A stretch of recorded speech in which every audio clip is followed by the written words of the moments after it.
नमस्कार। मैं अपने YouTube चैनल ज्योतिष और जीवन में आपका स्वागत करता हूं। पिछले 20 वर्षों से ज्योतिष, वास्तु, आध्यात्म आदि विषयों में जनसाधारण की रुचि बहुत ज़्यादा बढ़ गई। इस रुचि बढ़ने के साथ साथ इस विषय के विद्वानों ने समाज में इन विषयों को प्रतिष्ठा भी दी है। लेकिन प्रतिष्ठा मिलने के साथ साथ ही जिस तरह प्रतिष्ठा बढ़ी है, जिस तरह से लोगों की रुचि बढ़ी है, साथ ही इन विषयों की आड़ में, इन विषयों के माध्यम से ठगों की संख्या में भी वृद्धि हो गई है। मैं अपने ज्योतिष और जीवन की इस यात्रा में ये जितने विषय हैं, ज्योतिष है, वास्तुशास्त्र है, आध्यात्म है, आदि विषयों को इतनी सहजता से, इतनी सरलता से इनके सभी सूत्रों को, इनके रहस्यों को समझाने का प्रयास करने की कोशिश कर रहा हूँ कि सामान्य से सामान्य व्यक्ति का व्यक्ति, सामान्य से सामान्य बुद्धि लगाने वाला व्यक्ति भी, सामान्य से सामान्य सहज रूप से जो समझने का प्रयास कर सके, ऐसा व्यक्ति भी इन विषयों को बहुत आसानी से और बहुत सहजता से, सरलता से समझ जाएगा। जब वो समझ जाएंगे तो सीख भी जाएंगे। सीधी सी बात है कि जब जो कोई बात, कोई सब्जेक्ट, कोई विषय यदि हमारी समझ में आ जाता है तो हम उसे सीख भी जाते हैं। इस यात्रा में मैं यही प्रयास करूँगा। तो अगर आप थोड़ा सा भी रुचि रखते हैं इसमें तो जुड़ने का प्रयास करिए। यदि रुचि नहीं रखते हैं तो भी देखिए, समझने की कोशिश कीजिए, और यदि समझ में आ जाए तो आप उसको लगातार आप जुड़ने का प्रयास करिए। और जो व्यक्ति रुचि रखते हैं सहज रूप से, उनके लिए तो लाभकारी होगा ही। ज्योतिष के 3 स्कंध हैं: सिद्धांत, होरा और संहिता। फलित ज्योतिष होरा के अंतर्गत आता है। फलित ज्योतिष में जातक की कुंडली के 12 भावों से उसके संपूर्ण जीवन का फलादेश किया जाता है। ज्योतिष है क्या? ज्योतिष मूल रूप से समय का शास्त्र है।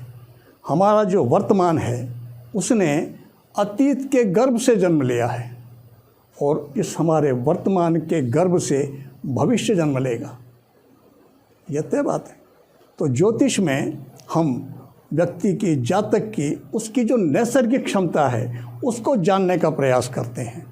यदि उसके नैसर्गिक क्षमता का पता चल जाए और उसे उसका मार्गदर्शन किया जाए और वो उसका सदुपयोग करते हुए वर्तमान में यदि अपनी संपूर्ण क्षमता से यदि कर्म करता है जातक, तो भविष्य तो निश्चित रूप से सुंदर बन ही जाएगा।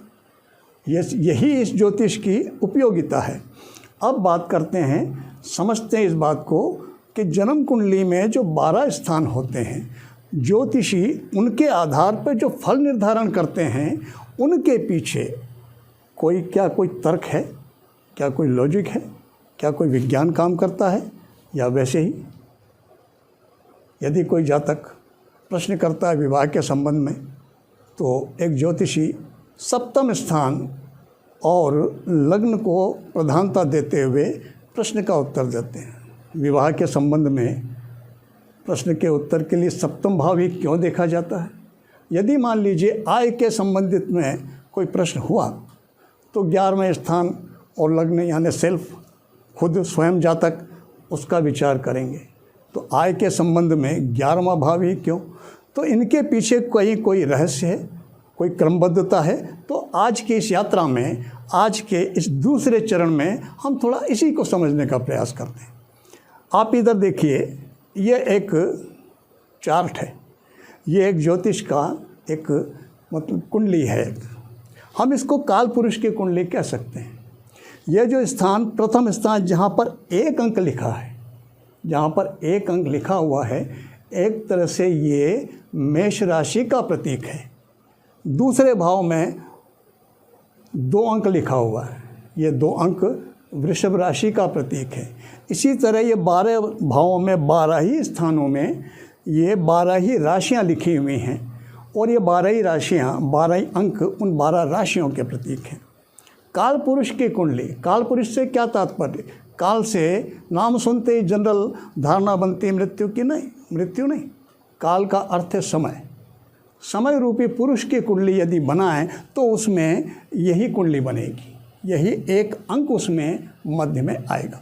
जहाँ पर 1 लिखा हुआ है इसको लग्न स्थान कहते हैं, इसको जन्म स्थान भी कहते हैं, इसको प्रथम भाव भी कहते हैं। जहाँ दूसरा स्थान, जहाँ 2 का अंक लिखा है उसे दूसरा भाव कहते हैं, जहाँ तीसरा अंक लिखा है उसे तीसरा भाव कहते हैं। ये भावों की गणना है। जन्म कुंडली में जहाँ पर 1 लिखा हुआ है, आवश्यक नहीं है कि आप अपनी कुंडली देखें तो उसमें यहाँ पर भी 1 ही अंक हो, ये कोई आवश्यक नहीं है। उसमें यहाँ पर 1 से लेके 12 के मध्य का कोई भी अंक हो सकता है, लेकिन गणना यहीं से शुरू होगी। अगर मान लीजिए कि आपकी वृश्चिक लग्न की कुंडली अगर हुई तो यहाँ जहाँ 1 लिखा हुआ है आपकी कुंडली में वहाँ पर 8 का अंक आएगा। क्यों? क्योंकि वृश्चिक राशि का अंक 8 है, लेकिन हम उसको 8वां स्थान नहीं मानेंगे, वहाँ से 1 ही गिनेंगे, पहला स्थान वही होगा। तो जन्म स्थान, लग्न स्थान, ये प्रथम स्थान को हम बोलते हैं। अब हम देखते हैं क्रमबद्धता कि इन 12 ही भावों से जीवन के विषयों का रूपांतरण, उनमें जीवन के विषयों का हम निर्धारण, उनका ज्ञान होता कैसे है, उनका निर्धारण फलों का ज्योतिष में हुआ कैसे है, इसके पीछे कोई क्रमबद्धता है या नहीं, थोड़ा इस पे विचार करते हैं। तो जन्म स्थान जहाँ पर 1 लिखा हुआ है इसको प्रथम स्थान बोलते हैं और इसी को जन्म स्थान बोलते हैं। तो जातक को जन्म के साथ जो जो कुछ मिलता है, अब आप देखिए, विचार करें हम थोड़ा सा, जन्म के साथ क्या क्या मिलता है। जन्म से मिलता है जातक को उसका शरीर, जन्म से मिलता उसका रंग रूप, जन्म से मिलता उसका कुल, जाति, धर्म, ये सारी बातें जातक को जन्म से ही प्राप्त हो जाती हैं, बाद में इनमें परिवर्तन नहीं होता। तो जन्म से जो कुछ प्राप्त होता है उन सारी बातों का विचार इस प्रथम स्थान से किया जाता है, उस भाव से जहाँ 1 लिखा हुआ।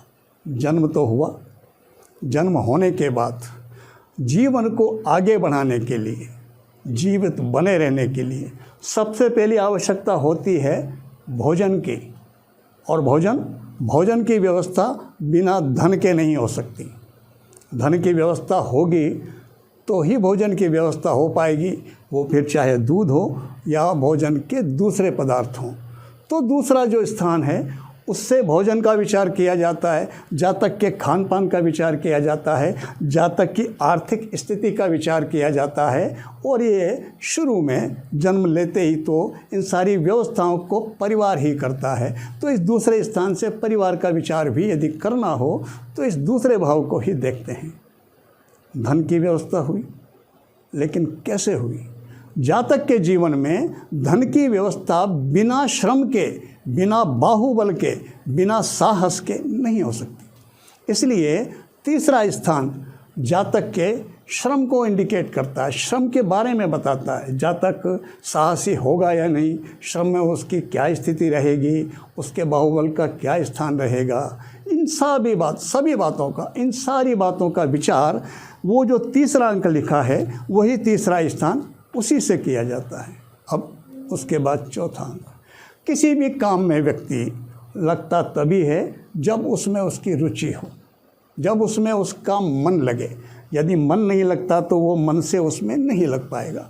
यदि मन से किसी काम में नहीं लगेगा तो स्वाभाविक सी बात है, परिणाम भी जो आने चाहिए वो नहीं आएंगे। यदि व्यक्ति मन से लगा, मन से श्रम किया तो निश्चित रूप से धन की प्राप्ति भी होगी, और धन की प्राप्ति होगी तो सारे संसाधन जुटेंगे और उन संसाधनों से सुख प्राप्त होगा। जीवन में सुख प्राप्त होगा या नहीं, इन बातों की जानकारी चौथे स्थान से मिलती है।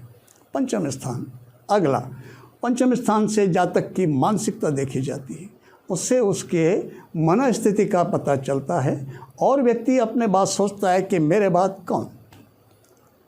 पंचम स्थान से संतान का विचार भी किया जाता है, यहाँ से ज्ञान का विचार किया जाता है, बुद्धि का विचार किया जाता है। क्यों? क्योंकि बिना ज्ञान के, बिना बुद्धि विवेक के जीवन में सफलता नहीं पाई जा सकती। सुखों को अगर प्राप्त हो भी गए, पैतृक रूप से यदि सुख संसाधन जीवन में प्राप्त यदि हो भी गए और जातक में स्वयं में बुद्धि विवेक ज्ञान नहीं है तो वो भी स्थिर नहीं रह पाएंगे। इसलिए पंचम स्थान बुद्धि का स्थान, उसके विवेक का, ज्ञान का स्थान। किसी भी मनुष्य का जीवन ना कभी निष्कंटक था और ना कभी निष्कंटक होगा।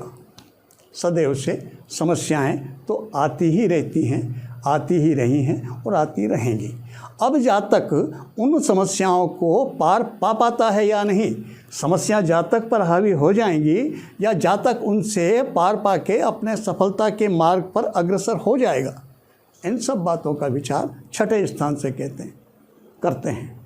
छठा स्थान किनका है? बाधाओं का।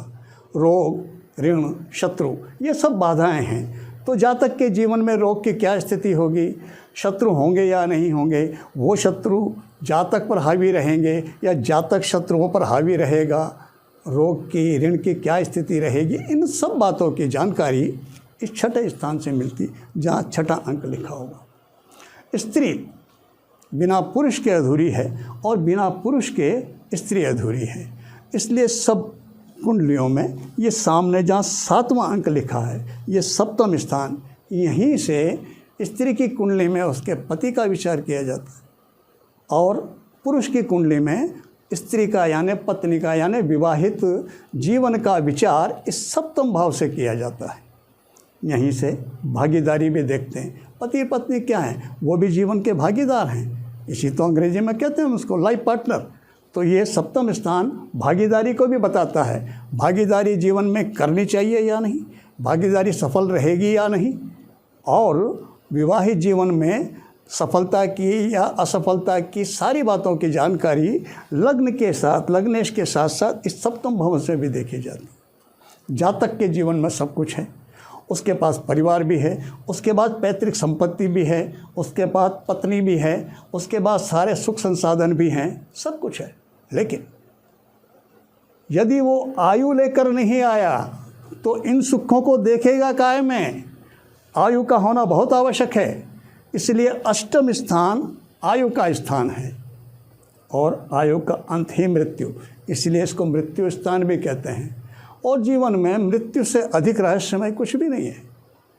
इसलिए रहस्यों से संबंधित जानकारी अष्टम स्थान से मिलती है। हमारी संस्कृति एक बात मान के चलती है, वो ये कि इस जीवन में पूर्ण आयु पिछले जन्मों के शुभ कर्मों के आधार पर मिलती है, पिछले जन्म के धर्म आधारित कर्मों के आधार पर मिलती है। यदि पिछले जन्म में शुभ कर्मों का संग्रह यदि नहीं है तो इस जीवन में पूर्ण आयु नहीं मिल पाएगी। तो नवम स्थान जहाँ 9 का अंक लिखा है, यहाँ से हम भाग्य का विचार करते हैं, यहाँ से धर्म का विचार करते हैं और धर्म मार्ग पर चलते हुए, आध्यात्म मार्ग पर चलते हुए यदि कोई कर्म करता है, दशम स्थान कर्म स्थान। हमारे यहाँ पर संस्कृति में भगवान कृष्ण ने गीता में कहा कि कर्मण्येवाधिकारस्ते मा फलेषु कदाचन। हमारा अधिकार किस में है? कर्म करने में। तो यदि हम कर्म करते हैं किस पर? धर्म मार्ग पर रहते हुए, तो निश्चित रूप से जो अगला प्राप्त होगा क्या है? नवम स्थान भाग्य स्थान, धर्म का स्थान, दशम स्थान कर्म स्थान, और उसके बाद अगला जो 11वां भाव है, जहाँ 11 नंबर का अंक लिखा है, वो लाभ स्थान है। यदि हम धर्म पर चलेंगे और धर्म मार्ग पे चलते हुए हम हमारे सार्थक कर्म करेंगे तो निश्चित रूप से लाभ भी उत्तम प्राप्त होगा। वो 11वां स्थान लाभ स्थान है, वहाँ से आय की स्थिति देखी जाती। जहाँ तक कि जीवन में आय की क्या स्थिति रहेगी, आय की स्थिति क्या होगी, ये सब इन बातों की जानकारी 11वें स्थान से मिलती है। और आय के साथ साथ व्यय जुड़ा हुआ है, तो 12वां स्थान जहाँ 12 अंक लिखा हुआ है वो व्यय स्थान है। उस स्थान से व्यय की, खर्च की स्थिति देखी जाती है। अर्थ के जाने के 2 रास्ते हो सकते हैं। एक तो हो सकता है खर्च, दान भी, वो भी व्यक्ति स्वेच्छा से करता है। एक रास्ता और हो सकता है जो दुखदायी है, वो है हानि, नुकसान। तो नुकसान का, खर्च का, व्यय का, इन सारी बातों की जानकारी जन्म कुंडली के इस 12वें भाव से, जहाँ 12वां अंक लिखा है, जो मीन राशि का प्रतीक है, उससे पता चलता है। और पहला स्थान जन्म स्थान है, 12वां स्थान व्यय स्थान है। एक तरह से हम बात करें, जन्म का व्यय हो जाना, जन्म का व्यय हो जाने का अर्थ होता है अगला जन्म ही नहीं होना, वो स्थिति बनती है मुक्ति की। इसलिए आगे जब गहराई से विचार करें तो मुक्ति का विचार भी जन्म कुंडली के इस 12वें भाव से किया जाता है। अगर हम देखते हैं इस तरह से कि जन्म कुंडली के 1 से लेकर के ये 12 स्थानों तक 12 ही भावों का जो ये क्रम है, जो ज्योतिष में जो सिद्धांत हैं, जो उनका फल निर्धारण का जो क्रम बना हुआ, इसमें एक तारतम्य है, सब जुड़े हुए हैं। ये वैसे ही अनर्गल कहीं से कुछ भी देख लिया बोल दिया, ऐसा नहीं है। ये रहस्य जब समझ में आ जाता है तो अगले चरण में हम ये देखने की कोशिश करेंगे कि 12 राशियाँ क्या कर रही हैं। अब इनमें फिर वो 9 ग्रह बैठेंगे, वो 9 ग्रह जिस भाव में बैठेंगे उस भाव से संबंधित फल किस तरह प्रदान करते हैं। अगर आपके ये बात समझ में आ गई, आप इसको थोड़ा ढंग से समझ लीजिए। एक बार अगर आपकी रुचि है इसमें समझने में, एक बार और देख लीजिए। अगर ये बात आपके समझ में आ गई तो आपको अगला चरण समझने में बहुत आसानी हो जाएगी। नमस्कार।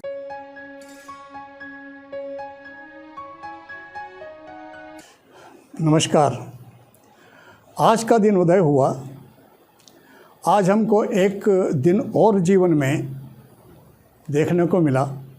ये सारा सुंदर संसार आज हमने एक बार और देखा। क्या हम कभी विचार करते हैं इस बात पर कि हमने इसके लिए कुछ किया था क्या? जहाँ तक मैं समझता हूँ, यदि ईमानदारी से सोचा जाए तो हमने इसके लिए कुछ नहीं किया था। ये परमेश्वर की कृपा है, ये ईश्वर की बहुत अनुकंपा है कि उन्होंने हमारे बिना किसी प्रयास के बावजूद हमें एक और सुंदर दिन जीवन में इस संसार को देखने के लिए दिया। हम में से बहुत कम हैं जो उठते ही इसके लिए ईश्वर को धन्यवाद देते हैं।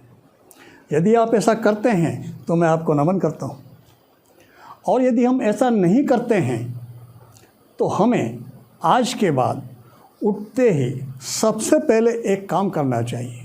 सबसे पहले हमारा जो भी हमारे इष्ट हों, हमारी जिसमें भी आस्था हो, जिसमें भी श्रद्धा हो, कुछ नहीं तो परमेश्वर को, उस निराकार को, उसको हमें हृदय से धन्यवाद देना चाहिए कि बहुत कृपा है आपकी कि आपने मुझे जीवन में एक दिन और दिया, जो मुझे मेरे इस संसार में मैंने आंखें खोली और इस सुंदर संसार को फिर मैं देखूंगा और जो मेरे कर्म हैं वो करूंगा। इसके लिए बहुत बहुत आभारी होना चाहिए।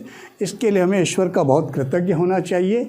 और ये जीवन का एक ऐसा अनुभूत स्वर्णिम सूत्र है, यदि आप इसको अपना लेते हैं तो कुछ ही समय बाद निश्चित रूप से आप इसके चमत्कारिक प्रभाव देखेंगे। आजमा के देखिए। इसी के साथ मैं आप सबसे आपको नमन करता हूँ और इस चरण में इतना ही आज्ञा चाहता हूँ। नमस्कार।